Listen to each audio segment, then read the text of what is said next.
George Santos, The Ballad of Kitara Ravache.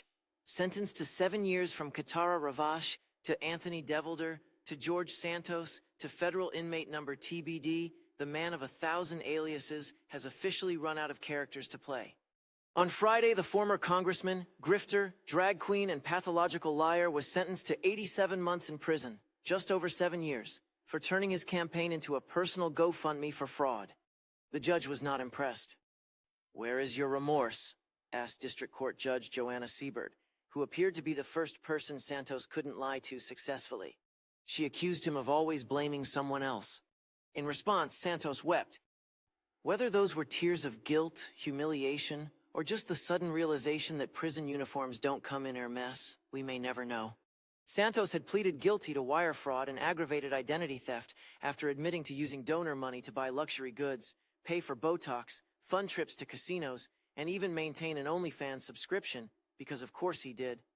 He was also ordered to pay nearly $400,000 in restitution and forfeit over $200,000 more. But the real penalty? No access to wigs, feather boas, or cameo revenue from lonely men who still think he's misunderstood.